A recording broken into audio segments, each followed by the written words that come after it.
2023년 5월에서 7월 사이 대검 소속 조주연, 한강일, 이윤한 검사를 수원지검에 파견한 적 있습니까? 있습니다. 예? 있습니다. 예. 이곳은 인사 문제인데 패싱을 안 당하셨네요. 그때 이들이 수원지검 15층에서 쌍방울 주가 조작 사건 수사했죠. 위원 그죠? 총장이 개개인 네. 사건에 대해서 어떤 수사를 했는지에 대해서 예, 그러니까 세 사람을 본인이 파견을 보냈는데 무슨 사건 수사한지는 모르고 보냈다 이 말이네요. 아닙니다. 그러니까 쌍방울 주가 쌍방울 조작 그룹과- 사건인 건 알았죠. 쌍방울 그룹과 관련된 그런 사건인 거 알았죠. 알고 예. 있습니다. 슬라이드 올려주세요. 자, 이런 가운데 이원석 검찰총장이 검찰 총수로는 처음으로 오늘 한국거래소를 잘생겼어. 한 번이라도 불공정 거래 행위를 한 경우에는 일벌백계로 다스려 폐가 망신을 한다 하는 그런 인식이 심어질 수 있도록 예, 그렇습니다. 불공정 거래 행위하면 폐가 망신한다. 주가 조작하면 폐가 망신한다 이런 말씀하신 거잖아요.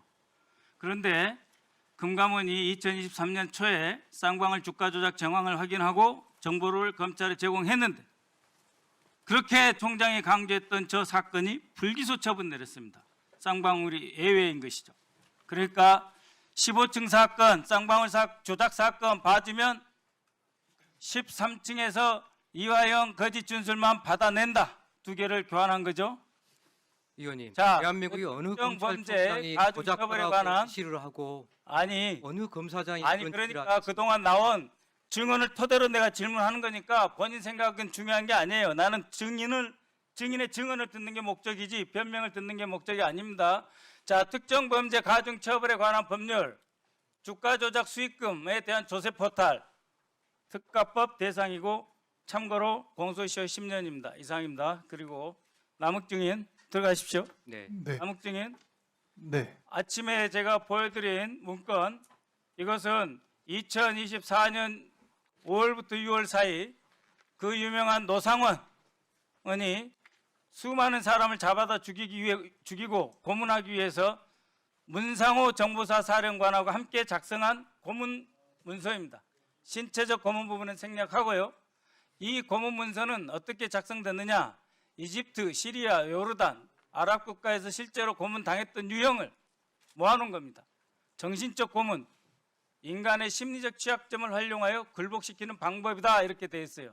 독방에 감금하고 가족에 대한 위해, 협박, 위협, 회유, 인격적 모욕, 모든 행동을 통제하는 것이 바로 그 시간 2박 3일 남욱 증인에게 가해진 것입니다. 고독감을 느끼도록 2박 3일 혼자만 수용된 그것 본인에게 해당되죠? 독방의 감금. 네, 가족에 대한 위해 협박하기. 아니 가족 사진 보여주면서 당신 자식 봐야 되지 않느냐. 네 가족 다 파괴하겠다 이 소리 아닙니까? 검찰이 내 가족까지 나의 최소한의 행복까지 깨버릴 수 있겠다 하는 두려움이 생기죠. 뭐 그런 생각을 했었습니다. 그 다음에 자신의 운명이 취조하는 검사들의 손에 달려있다고 믿게끔 통제를 하는 겁니다. 재판이 없는 날 불러서 심야 조사하고 일요일에도 아침 10시부터 밤 10시까지 조사하고 새벽 1시 반에 구치소 돌려보내고 그래서 결국 내 운명이 검찰 손에 달려있구나라는 생각을 할 수밖에 없었죠. 그건 사실입니다. 그 다음에 그 외에도 종신형을 선고할 것이다. 징역 많이 받을 거다. 사기를 꺾기 위해서 인격적 모욕도 주고 욕설 퍼붓기 이런 것이죠. 이게 정신적 고문으로 되어 있어요. 대상자에게 이런 지속적인 스트레스 유입, 고문을 반복해서 그 다음 이러한 고문의 목적은 뭐냐? 대상자를 무저항 상태로 만드는 거예요. 그래서 해이와 협박에 굴복하도록 해서 자신이 원하는 쪽으로 인성을 파괴하고 조종하기 위한 행위. 그것이 고문의 목적입니다. 정일권, 송경호 증인 두 분 나와주세요. 시간 끊어주시고.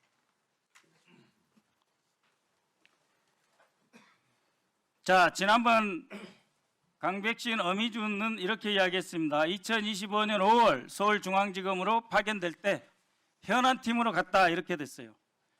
즉 윤석열 대통령 하명 수사권 수사팀이다. 그러니까 아무 자료나 막 봐라.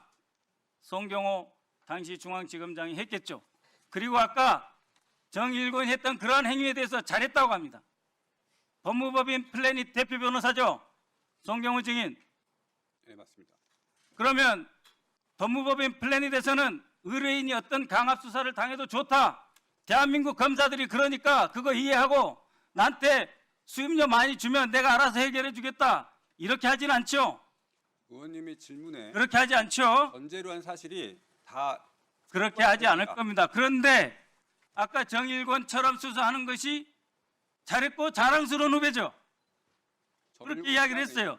그거는 뭐냐면 해명을 2천여 명에 달하는 대한민국 검사에게 전직 중앙지검장이 이렇게 수사해도 돼. 우리 이렇게 해왔잖아. 라고 하는 그간의 관행을 재확인시켜주는 거예요. 의원님 다시 한번 그래서 생각해 보시면 알 겁니다. 인권의 보루다, 인권을 옹호한다라고 주장하고 정일권 하는 부분에 그런 주장이 수사관과 들어봐요. 해명을 들어가세요. 실시한다고 말했습니다. 송경호 증인 들어가요.